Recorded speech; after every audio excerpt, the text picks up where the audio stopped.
Hello, ladies and gentlemen, and welcome to SLRPG Devlog Video 3.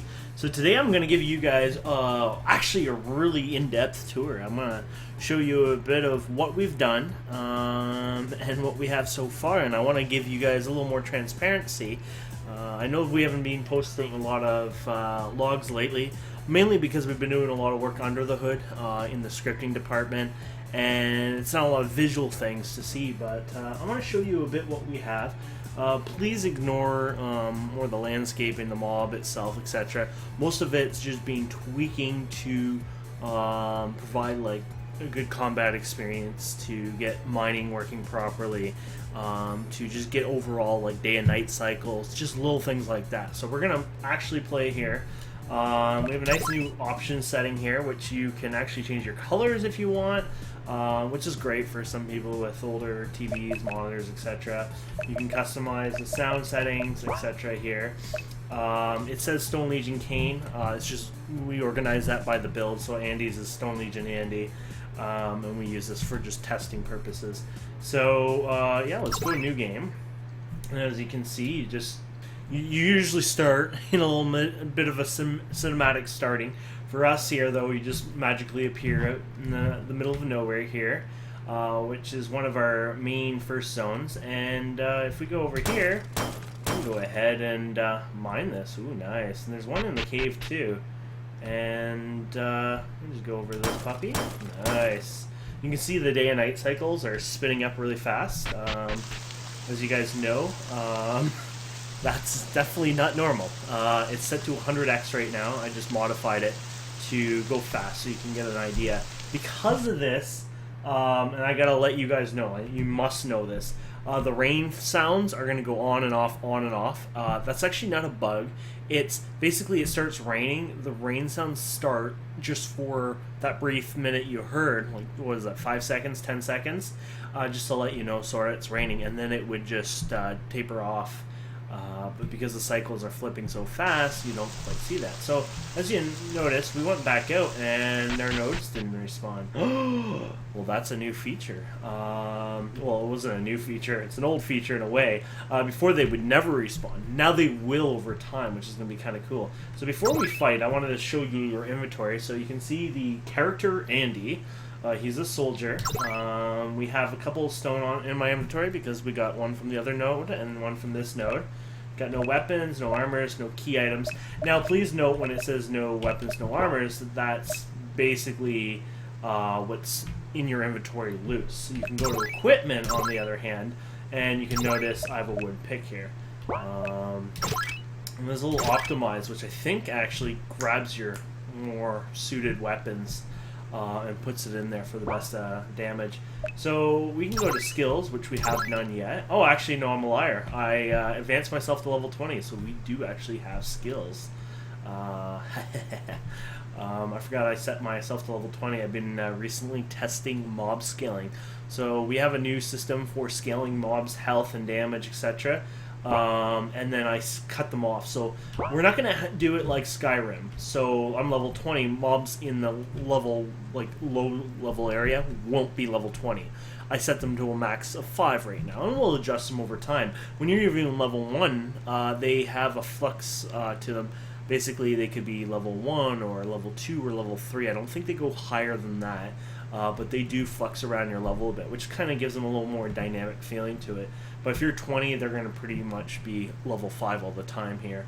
Let me show you a bit more. There's a status here. The status I'm really impressed with. It's going to give you a lot of information. It tells you your current EXP, next level, total EXP. It'd be nice to see if I can get some bars in there eventually. It's just everyone likes bars, don't they, for EXP? You guys are going to love this. Look at your attack, defense, magic defense, agility, luck, and nice graphs and everything. Everyone loves graphs, right?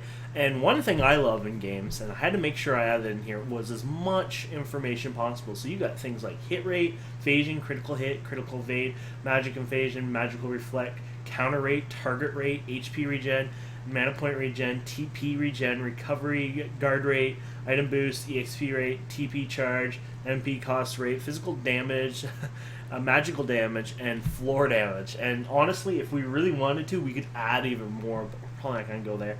And Andy the Therapist. Oh, I guess somebody accidentally put a space in there. So, yeah. Beastery. This is a really cool feature, and I'm going to show you this in a minute. We actually have to do something to have this show up. And recipes. This is not where you actually craft. You have to go to, say, I shall do in another one where you go to a smeltery and actually do the crafting itself. But you can still look in here at your recipes just to get an idea, which is nice. And then quest log, I've been playing a little bit around with that. It's a bit buggy, probably not going to implement it anytime soon. Something we're just looking into anyways. But a lot of these kind of games, you don't even actually have a quest log. You sort of just talk to an NPC and say, oh, well, if you ever come across this and do this, that's sort of the quest that they usually do in these games. So let's, ooh, look at that, it's come back. So yeah, the stone nodes came back. I would probably set them probably to like a half an hour or so. That one just came back as well. It probably actually came back instantaneously. Like, it was back before the other one, where you're like, but it just loaded.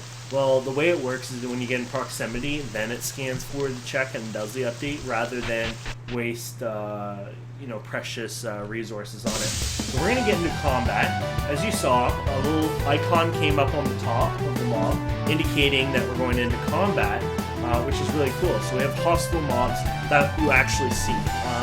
A lot of people seem to be iffy on the idea of, you're walking grass and a random encounter happens. So I decided we're going to actually have the mobs physically in the world for you to see. So, yeah, let's go ahead and fight here. So it's your basic old style, Final Fantasy or every other game out there, combat system. And you can see the slimes, like I said, we're level 5. And the nice thing is we got a lot of on-screen information, which makes it a little more exciting. We have specials we can use even. Oh, look at this. Berserker. 5 turns increase attack party of the... Oh, look at that. Not like that's going to do too much. Of course, my attack power is even more powerful. No, I don't have enough. Let's try this.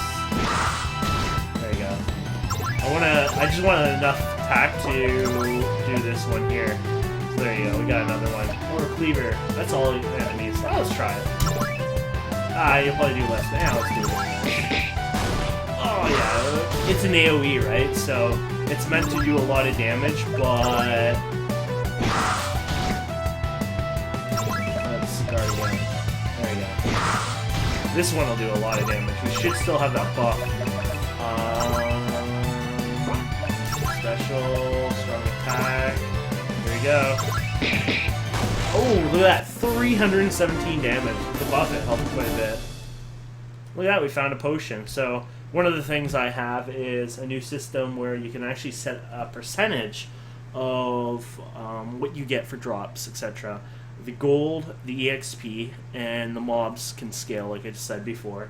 The nice part of the gold system we have, or not the gold, the drop system we have, and it's a revamp from the, I guess you could call it the vanilla part on the engine, is that you can customize the percentage and you can add unlimited drops pretty much. So in that battle we got one single potion. It's set to 75% to give a potion for each kill. So there was a chance I could have gotten 2 potions out of that, but of course we just got the one. So yeah, we go out here and you're going to see that. Oh, there it goes, pops out. So if we hit escape, and we go to this beastery, you can go here and check out the slime, and it'll actually tell you a bit about the slime.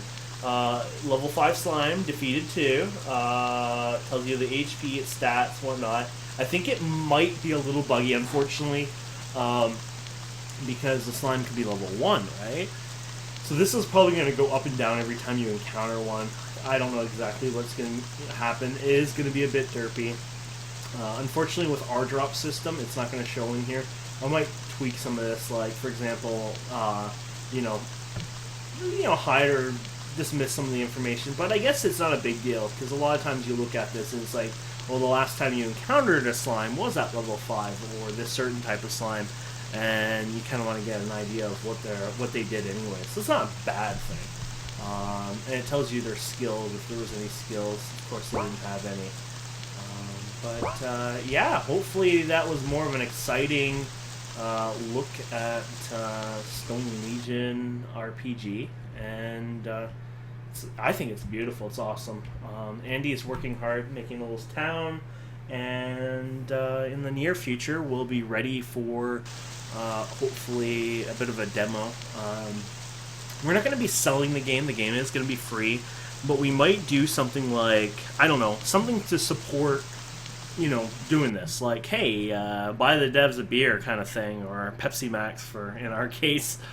Something just to, you know, support us, because we put a lot of hours into this, and it would be kind of cool to, you know, get the little extra, you know, cash here and there, you know, just buy a sandwich or whatever out of it.